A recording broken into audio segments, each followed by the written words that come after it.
بات تو چل نکلی ہے، مگر کیا ٹرمپ کی وجہ سے، اس کے رویے کی وجہ سے کوئی حتمی معاہدہ ہو پائے گا؟ کیا ایران ٹرمپ کی دھمکیوں سے مرعوب ہو جائے گا یا پھر جنگ شروع ہو جائے گا؟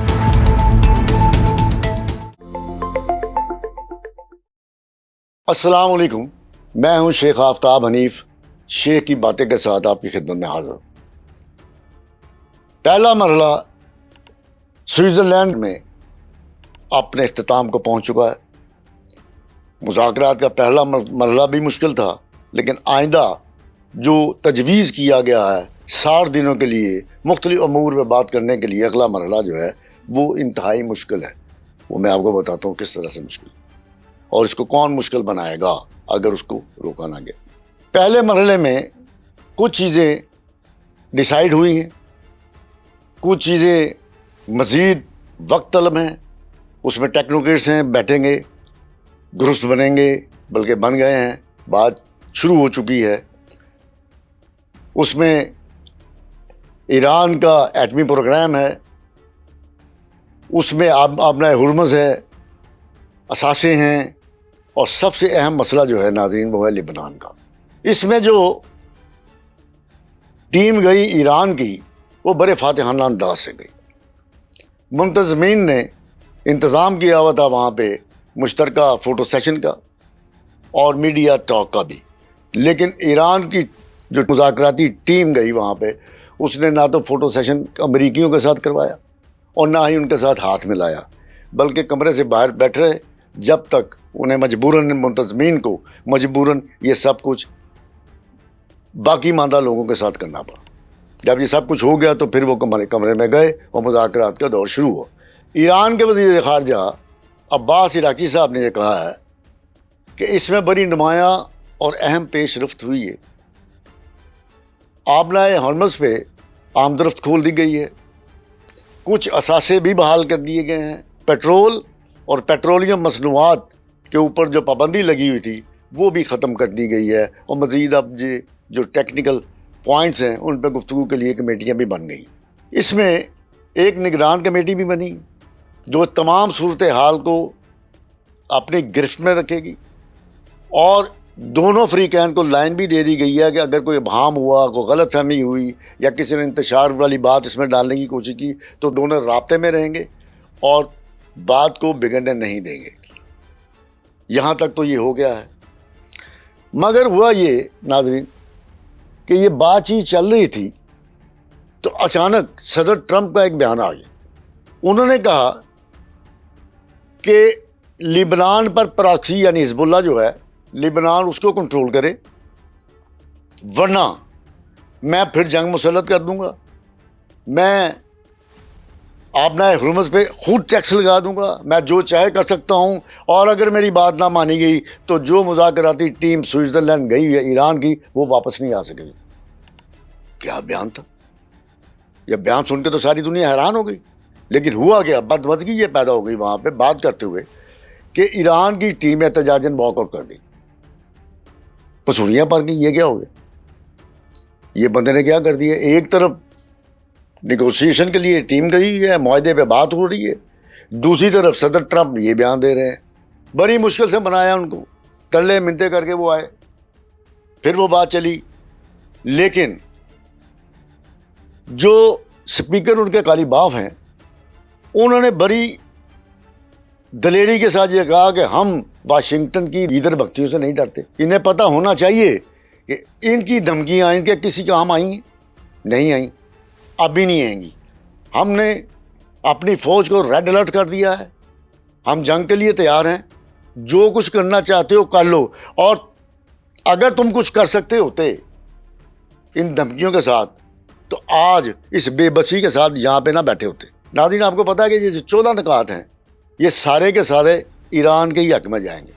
ایران کی بات ہی ان 14 نکات میں ہے، ماسوائے نیوکلیئر کا جو پروگرام ہے، انرچ یورینیم ہے، اس پہ بات ٹیم بنی ہے، ٹیکنیکل چیزیں ہیں اس پہ بھی بات ہو رہی ہے، اور غالیباف نے یہ بھی کہہ دیا کہ ہمارے اوپر سینکشنز بھی اٹھ گئی ہیں، پیسے بھی مل گئے ہیں، اور جو ہمارا ایٹمی پروگرام ہے اس کی ٹیکنیکل چیزوں پہ بھی بات ہو رہی ہے۔ ہم تو پہلے ہی کہہ رہے تھے کہ ہم نے نہیں بنانا، ایٹم بم تو وہ تو شروع سے کہہ رہے ہیں کہ ہم نے نہیں بنانا، ہم پرامن مقاصد کے لیے ہمارا جو پروگرام ہے ہم وہ کریں گے، اور ایک حد تک انرچ جو ہے وہ ہم کر سکیں گے، رکھ سکیں گے، اسی پہ تو ہم بات کر رہے ہیں اور وہ ہو رہی ہے اس پر۔ اب وہ دونوں طرف سے ٹیکنیکل جو چیزیں ہیں اس پہ ٹیکنوکریٹس بیٹھ کے بات شروع کر دی۔ یہ جب بات ٹرمپ کی سامنے آئی، اچانک ایک ساری دنیا کو جھٹکا لگا کہ یار یہ کیا ہوا، ساری دنیا خوش تھی، یورپی یونین بھی، برٹن بھی، پھر افریقن ممالک بھی، مشرقی ممالک بھی، خود امریکہ کے اندر بھی یہ بڑی امید پیدا ہو گئی کہ یار بات چل نکلی ہے، لیکن یہ جو ٹرمپ نے کیا ہے یہ کیا کیا ہے، کیا اس کو یہ کرنا چاہیے تھا؟ اس پہ ہمارے جو وزیر اعظم ہیں شہباز شریف صاحب، ان کا ایک بیان بھی آ گیا۔ انہوں نے کہا جی ٹرمپ صاحب ایک بڑے امن پسند انسان ہیں، حالانکہ یہ امن پسندوں والی بات ہی نہیں ہے، لیکن انہوں نے کہا امن پسند انسان ہے۔ دوسرے معنی اس کے یہ ہیں کہ یہ ایک اچھا بچہ ہے، شرارتیں شروعتیں کرتا ہے لیکن امن پسند ہے۔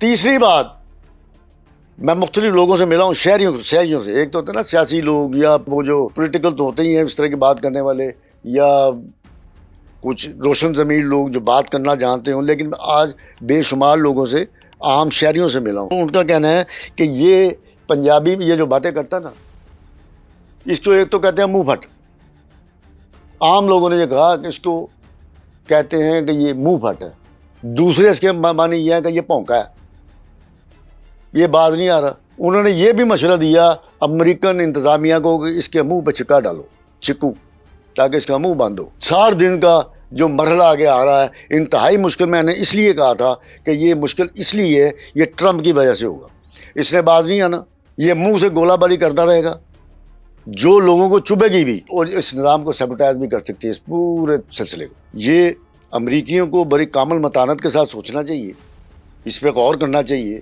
اس کو کینڈے میں رکھیں۔ یہ بندہ جو آپ کا صدر ہے، پتہ نہیں اس قابل تھا کہ نہیں، اس کو کیوں لے کے آئے ہو آپ؟ اسی لیے شاید لے کے آئے ہیں، کیا یہ اسرائیلی ڈاکٹرائن پہ کام تو نہیں کر رہا؟ کیا یہ خود اس سارے سسٹم کو جو اب چل نکلا ہے اس کو سیبوٹائز کرنے کی کوشش تو نہیں کر رہا؟ اور اگر یہ کر رہا ہے تو پھر نقصان سراسر امریکہ کا ہی ہوگا، یہ بات لکھ لی جائے۔ ایران کو اس سے کوئی فرق نہیں پڑے گا، دوبارہ جنگ شروع ہوگی تو ایران لڑے گا، جس طرح وہ پیچھے اس نے ثابت کیا ہے۔ وہ ایک قوم ہے، وہ لڑے گی، وہ ڈرے گی نہیں، نقصان ہوگا ان کا ہی۔ نومبر میں مڈ ٹرم الیکشن آ رہے ہیں، اس کی سیاسی ساکھ خراب ہو چکی ہے۔ اور ایک اور چیز میں آپ کو بتاؤں، اس کی بد کلامیوں پہ اٹلی کی جو پرائم منسٹر ہے اس نے بھی اس کو بڑی عزت کر دی ہے۔ اس نے کہا وہ اپنی شہرت کے لیے میرے ساتھ تصویر اتروانا چاہتی تھی، اس نے کہا میں کوئی تصویر تمہاری غلط بیان نہیں کر رہا، میں نے کوئی تصویر نہیں اتروانی اس کے ساتھ، نہ میں نے اس کو کہا یہ اپنی شہرت کا خیال کرے جو ڈوب رہی ہے، اس کا سورج غروب ہو رہا ہے، یہ پھر بھی باز نہیں آ رہا۔ 60 سال کی عمر میں یہ سٹے آ گیا ہے، 70-72 سال کی عمر پنجابی کہہ رہا ہے 17 بت رہ گیا ہے، یہ 80-82 سال کا ہو گیا ہے، یہ فرتوت ہو چکا ہے ٹرمپ۔ فرتوت کا مطلب ایسا بڈھا، ایسا ضعیف آدمی جس کے بس میں کچھ ہو، اس کو سمجھ نہ آ رہی ہو، اس کو کہ جو مردی منہ سے کہہ دے، کبھی دوڑ لگا دے، کبھی ادھر چلا جائے، کبھی الٹ باتیاں لگا دے، کبھی کسی کا کپڑا کھینچ لے، کبھی کسی کا کوئی چیز اٹھا کے کھا لے، اس کو کہتے ہیں فرتوت، جس کو کوئی عقل فارغ ہو گئی۔ اس فرتوت کو سمجھنا چاہیے کہ امریکہ کا مستقبل اس معاہدے میں ہے۔ ایران تو چھوٹا سا ملک ہے، 47 سال سے اس کے اوپر پابندیاں ہیں، وہ سروائیو کر گیا ہے۔ اس نے جو میزائل کا پروگرام جاری کیا انتہائی خفیہ رکھا، کسی کو نہیں پتا تھا۔ پھر جب مسلط کی گئی اس پہ جنگ تو پھر اس نے ثابت کیا کہ وہ مرد میدان ہے، بھاگا نہیں۔ اس کے مختلف شعبے ہیں، سارے آپس میں اٹیچ ہو گئے۔ جو لوگ جلا وطن ہوئے تھے ان کے نظام کی وجہ سے دوسرے ملکوں میں زندگی گزار رہے ہیں، جب یہ ٹرمپ نے کہا کہ میں ان کی ہسٹری مٹا دوں گا، سارے اکٹھے ہو گئے، سب اکٹھے ہو گئے۔ کوئی اب ایران کے خلاف مظاہرے نہیں کر رہا، سب محب وطن ہے، اور امریکہ کے خلاف سب اکٹھے ہیں۔ ابھی جنیوا میں جب یہ ہونا تھا، پہلے یہ جو میٹنگ ہونی تھی، تو وہاں پہ ایرانیوں نے جلوس نکالا اور علی خامنئی کی تصویریں اٹھائیں، اس کے حق میں نعرے دیے شہید کے۔ انہوں نے کہا کہ ہم ایران کے ساتھ ہیں، بھلے ہم جلا وطن ہیں، اور مجھے یہ لگتا ہے کہ یہ حالات ٹھیک ہو جائیں سارے واپس بھی آ جائیں گے اور امریکہ کو منہ کی کھانی پڑے گی. یہ ابھی ٹرمپ باز نہیں آ رہا, ابھی یہ جب نومبر میں اس نے آنا ہے نا اور اس کی اپنی پارٹی نے اس کے خلاف ووٹ دینے ہیں, اور مجھے یہ لگتا ہے کہ جے ڈی وینس یہ آئندہ کا پریزیڈنٹ ہوگا امریکہ کا. مجھے یہ لگتا ہے ہو سکتا ہو, کیونکہ وہ سمجھدار آدمی ہے, بالغ نظر آدمی ہے, روشن ضمیر ہے, اس کو پتہ ہے کہ یہ امریکہ کہاں پہ ڈوب رہا ہے اور ہماری غلطیاں کیا. وہ تو شروع سے ہی خلاف تھا اس کے, وہ تو اس کے خلاف تھا. پھر وہاں پہ جو جیریڈ کشنر ہے گیا ہوا, اس کا جوائی جو ہے داماد, پھر اس کا جو پارٹنر ہے وہاں وہ گیا ہوا ہے. ٹھیک ہے, اس کو پتہ نہیں کہ وہاں پہ جو لوگ مذاکرات کر رہے ہیں وہ کیا کون سی ٹیم ہے. اپنی ٹیم بھیج کے اپنی ٹیم کی ٹانگیں کھینچ رہا ہے. اس کو سوچنا چاہیے تاکہ جگ گسائی کا تو یہ نشانہ بنا ہوا ہے. یہ وقت نہ آئے اس پہ کہ یہ ماتم کرے خود ہی اپنی نامرادیوں پہ. ناظرین, آج کے لیے اتنا ہی. انشاءاللہ اگلے پروگرام میں پھر ملاقات ہوگی. اپنے کومنٹ سیکشن میں مجھے ضرور اپنی رائے سے آگاہ کیجیے گا. اللہ حافظ.